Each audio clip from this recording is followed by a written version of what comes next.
इब्लीस, तेरा नंबर किस्त। कमाल शबीना के झुलसे हुए पांव पर लेप लगाते हुए जरा सोच कर बोला। शबीना, एक बात तो बताओ, क्या मुझ जैसा एक आम आदमी इस बूढ़े जादूगर को ब्लॉक कर सकेगा? हाँ बिल्कुल, तुम ये काम कर सकते हो, बल्कि तुम ही तो उसे हलाक करने की सकत रखते हो। इसकी बात पर शबीना फौरन बोल पड़ी, तो अचानक इसे एहसास हुआ कि इसे किसी दूसरे तरीके से कमाल को जवाब देना चाहिए था, ताहम तीर कमान से निकल चुका था। लिहाजा कमाल उसकी बात पर कदरे चौंक कर शबीना से बोला, क्या मतलब? मैं भला एक जादूगर को हलाक करने की किस तरह सकत रखता हूँ? ये सवाल करते हुए कमाल को अपने बुज़दिलाना लहजे का एहसास हुआ, तो वो फौरन बात को बदलते हुए शबीना से बोला, अच्छा जो कुछ भी है, तुम मुझ पर भरोसा रखो और गिबरावी में इसका पता साफ करके ही दम लूंगा। इसकी बात सुनकर मक्कार शबीना ने इत्मीनान का सांस लिया और एक रुमान परवर मुस्कुराहट के साथ कमाल की जानिब देखने लगी। फिर लोहा गर्म देखते हुए इसके मजीद करीब आई और बोली, इस बुढ़े का मरना बहुत जरूरी है कमाल। इसके जादूगर के मरने के बाद हम दोनों शादी कर लेंगे और फिर हमारी जिंदगी में खलल डालने वाला कोई नहीं होगा। अगर तुमने इसे नहीं मारा तो फिर वो बूढ़ा मुझे हमेशा के लिए तुमसे जुदा कर देगा, और सच पूछूं तो अब मैं तुम जैसे हमदर्द और मोहब्बत करने वाले नौजवान के सिवा किसी और के साथ रहने का तसव्वुर भी नहीं कर सकती। कमाल, अगर अब की बार वो बुढ़ा मुझ तक पहुंच गया तो मैं इसी वक्त खुदकशी कर लूंगी। शबीना ने गमज़दा लहजे में जवाब दिया तो कमाल उसकी मौत के तसव्वुर से ही कांप उठा। शबीना, ऐसी बातें मत किया करो, तुम बस सब्र रखो, मैं सब कुछ ठीक कर दूंगा। ये कहकर कमाल ने जज्बाती अंदाज में शबीना को सीने से लगा लिया और वो भी किसी कटे हुए दरख्त की तरह इसके आगोश में झूलती चली गई। ये कुछ दिन बाद की एक परअसरार शाम का जिक्र था। कमाल और शबीना एक दूसरे से चिपक कर खुशगपियों में मसरूफ थे कि तभी शबीना के चेहरे पर अजीब सी बेचैनी और घेराहट के तासुरात उद आए। फिर वो सरसराते लहजे में कमाल से बोली, कमाल, कोई इस तरफ आ रहा, मुझे लगता है वही बुढ़ा है। ये कहते हुए शबीना झोंपड़ी से बाहर निकलने लगी तो कमाल भी इसके पीछे चला आया। बाहर निकल कर देखा तो झोंपड़ी के ऐन सामने अकेला बाबा अब्दुल्ले मौजूद था, जो कहर आलूद नजरों से शबीना को घूरे जा रहा था। तभी मक्कार शबीना ने पास खड़े कमाल के पीछे छपकर आहिस्ता से सरगोशी की, कमाल होशियार हो जाओ, और ये वही बुढ़ा जादूगर है। आज इसकी बदकिस्मती इस अकेले को ए तक खींच लाई है। इससे बेहतर मौका फिर कभी नहीं मिलेगा। जल्दी जल्दी इसका काम तमाम कर दो, इससे पहले के बाबा अब्दुल्ला कमाल के सामने शबीना पूल खोलता। शबीना ने कमाल चालाकी से कमाल को उसे खत्म करने का इशारा दे दिया। इशारा मिलने की देर थी कि कमाल गुस्से से फेंकारता हुआ झोंपड़ी के अंदर आया और उसने अपनी खदल उठा ली। तभी अचानक बाहर से उसे शबीना के गुड़ गिराने की आवाज आई। वो शायद बाबा अब्दुल्ले से मुखातिब थी। खुदा के लिए है, मेरा पीछा छोड़ दो, मैं इस लड़के के साथ पर सुकून जिंदगी बसर करना चाहती हूँ, मुझे मेरे हाल पर छोड़ दो। मुझ गरीब ने भला तुम्हारा किया बिगाड़ा है, क्यों मेरे पीछे पड़ गए हो? कमाल शबीना की गिरियाजारी सुनकर मजीद भड़क उठा और उसका गुस्सा भी सवा सेर हो गया। इसी वक्त उसे बाहर से बाबा अब्दुल्ले की कहर आलूद आवाज सुनाई दी। वो शबीना से कह रहा था कि अपनी गंदी जुबान पर खुदा का नाम मत ले, तो को एक शैतानी रूह है और तेरा ठिकाना सिर्फ जहन्नम है। ये सुनने की देर थी कि कमाल कुछ सोचे समझे बना अपनी उएदाल उठाकर आन की आन में वो बाबा अब्दुल्ले के सर पर पहुंच गया। इससे पहले कि बाबा कुछ समझता, कमाल ने बर्क रफ्तारी से खदल अपने दोनों हाथों में तमाम कर बाबा अब्दुल्ले के सर पर दे मारी। खुदा का वार इतना मुहलिक था कि बाबा अब्दुल्ले की खोपड़ी पचक गई। वो जैसे ही जमीन पर गिरा तो बे-इख्तियार उसके लबों से अल्लाह निकला गया। बाबा अब्दुल्ले तो मर चुका था, मगर उसकी जुबान से अल्लाह सुनकर कमाल बुरी तरह लरस गया। यकदम इसका गुस्सा खत्म हैकर हैरानी और बदहवासी में बदल गया। खदल इसके हाथों से छूट गई और इस पर हैबतनाक कपकपाहट तारी हो गई। बाबा अब्दुल्ले की लाश देखकर इसके अकब में खड़ी शबीना के होठों पर शैतानी थी। शाहों का शाह बाबा अब्दुल्ले गिदल के एक ही वार से मर चुका था।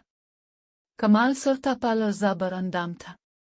इसकी नजरें बाबा अब्दुल्ले के चेहरे पर जिमकर रह गई थी। इस बड़े के लोहे से बरामद होने वाले आखिरी लफ्ज़ अल्लाह ने कमाल को अंदर से बुरी तरह झंझोड़ कर रख दिया था। पास खड़ी मक्कार शबीना ने भी ये लफ्ज़ सुन लिया था। बाबा अब्दुल्ले की लाश से नजर हटते ही इसने शातिर नजरों से कमाल के चेहरे की तरफ देखा। वो गोया कमाल की ज़हनी कैफियत का अंदाज़ा लगाने की कोशिश कर रही हो। इसके के खामोश चेहरे पर संगीन गलती के तासुरात नुमायां थे और फटी फटी आंखों में पछतावे की झलक करवटें ले रही थी। इससे पहले कि कमाल किसी गहरी सोच में मुब्तला होता, शबीना ने इसका हाथ पकड़कर उसे अपनी तरफ मुतवज्जे किया और कहने लगी, कमाल, क्या हो गया है तुम्हें? किस सोच में गुम हो? जल्दी करो, कहीं कब्र खोद कर इस जादूगर की लाश को इसी वक्त दफना दो। अगर उसे किसी ने देख लिया तो हमारे हक में बेहतर नहीं होगा। कमाल शबीना की बात सुनकर चौंका और फिर उलझन आमेज लहजे से बोला, शबीना, तुम तो कहती थी कि ये बुढ़ा जादू शैतान का पुजारी है, मगर मरते वक्त उसने अल्लाह का नाम क्यों लिया? ये एक ऐसा सवाल था जिसने शबीना को एक भी दम बखौद कर दिया। फिर वो संभल कर नशीली निगाहों से कमाल की जानिब देखते हुए मासूम लहजे में बोली, कमाल, तुम तो वाकई सीधे सादे इंसान हो। तुम्हारा जहन भटकाने और मुझे से बददिल करने के लिए ये भी इस जादूगर की एक चाल थी। तुम बस उन बातों पर ध्यान मत दो और जो मैं कह रही हूँ समझो। तुम कितने अच्छे हो कमाल, तुमने जो कहा था वो कर दिखाया। इतना कहकर शबीना ने अपने हसन का जाल कमाल के गिर्द मुरीद तन कर दिया और अपने दहकते होंठ इसके होठों पर रख दिए। जरा सी देर में इसके नर्म गुदाज कुर्ब ने कमाल की सोचने समझने की सलाहियतों को नाकारा बना दिया। फिर अचानक कमाल का चेहरा अपने हाथों में थामकर वो शिकायती लहजे में बोली, कमाल, अगर तुम्हें मेरी बात का यकीन नहीं तो तुम अपने दिल पर इस बात की तस्दीक कर लो कि मैं सच्ची हूँ या झूठी। अगर मेरी बात गलत साबित हुई तो तुम इसी वेदा से मुझे भी मार डालना। शबीना की बात सुनकर कमाल को एहसास हुआ कि शबीना पर शक करके इसने इसे शदीद दुख पहुंचाया है का, लिहाजा वो शबीना को कायल करने के लिए शर्मिंदगी से बोला, नहीं शबीना, ऐसी कोई बात नहीं है। मुझे तुम पर और तुम्हारी मोहब्बत पर पूरा यकीन है। तुम जो कहोगी मैं वही करूंगा। मुझे किसी तस्दीक की जरूरत नहीं है। कमाल का जवाब सुनकर मक्कार शबीना की आंखें एकदम चमक उठीं और वो कमाल का हाथ थामे बाबा अब्दुल्ले की लाश को ठिकाने लगाने के लिए चल पड़े। इसी रात जब कमाल किसी काम से कब्रिस्तान से बाहर गया हुआ था और शबीना झोंपड़ी की में पड़ी अलिफुलावती चारपाई पर लेटी अपनी कामयाबी की खुशी में मुस्करा रही थी, तो तभी इसी मूर्ति वाले शैतान की आवाज शबीना के कानों से टकराई, इस छोटी सी कामयाबी पर इतना खुश होने की जरूरत नहीं है। इब्लीस ज़ादी, कब्रिस्तान के गिर्द मौजूद हिसार अभी तक खत्म नहीं हुआ। तुम अब भी इस कब्रिस्तान में ही कैद हो। क्यों आका, ऐसा क्यों है? वो बुढ़ा तो मर चुका है ना, अब तो हिसार क्यों कर खत्म नहीं हुआ? अचानक इस शैतान की आवाज सुनकर शबीना चौंकी और उठकर बैठ गई और फिर हैरत ज़दा लहजे में पूछने लगी, वो इसलिए कि तुम अपनी कमिलमी के सबब ये न जान सकी कि ये हिसार बाबा अब्दुल्ला ने नहीं बल्कि आबिद शाह ने लगाया था। हैन, अब ये आबिद शाह कौन है? शबीना ने तिवरी चढ़ाकर सवाल किया। आबिद शाह नादिर शाह का बड़ा भाई है और नूरी इल्म का माहिर होने की वजह से बहुत ताकतवर है। तुम उसकी ताकत का अंदाजा सिर्फ इस बात से लगा लो कि वो बाबा अब्दुल्ला जिसने मुझ जैसे ताकतवर शैतान को पानी के चंद छींटों से भागने पर मजबूर कर दिया, वो बाबा अब्दुल्ले तो इसका एक अदना सा शागिर्द था। फिर अब क्या होगा मेरे आका? मैं इस कब्रिस्तान में कैद रहकर नहीं रहना चाहती, मुझे ऐसे बाहर निकलना है। बस तुम्हारे पास अब एक ही रास्ता है कि किसी तरह इस छोकरे को इस बात पर राजी कर लो कि वो आबिद शाह को भी इसी तरह धोखे से कत्ल कर दे। और हाँ, ये बात ज़हन नशीन कर लो कि वार चूकना नहीं चाहिए, वरना तुम्हारा ये महरुआ बहुत बुरी मौत मारा जाएगा। और अगर उसने अपनी ज़ुबान खोल दी और तुम्हारे यहाँ होने की इत्तला आबिद शाह तक पहुँच गई तो तुम्हारी मौत पक्की हो जाएगी। फिर आबिद शाह के कोह से तुम्हें हमारा इका इब्लीस भी नहीं बचा सकेगा। बस जो भी करना हो पूरी मंसूबा बंदी से करना, नहीं तो तुम्हारा अंजाम बहुत भयानक होगा। अभी इस शैतान की बात मुकम्मल हुई ही थी कि अचानक झोंपड़ी का पर्दा हटा और कमाल अंदर दाखिल होकर हैरानी के आलम में इधर उधर देखने लगा। शबीना, यहाँ कौन था? तुम किससे बातें कर रही थी?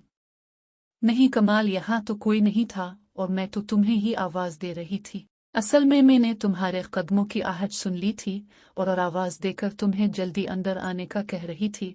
تمہیں تو پتہ ہی ہے کہ تمہارے بغیر گزرنے والا ایک ایک پل میرے لیے کسی اذیت سے کم نہیں ہوتا، اور تم ہو کہ مجھے چھوڑ کر چلے جاتے ہو۔ مکار شبینہ نے رومان پرورد نظروں سے کمال کی طرف دیکھتے ہوئے اس کی بات کا جواب دیا، اور پھر اس کا بازو پکڑ کر اسے اپنے اوپر ڈھیر کر لیا۔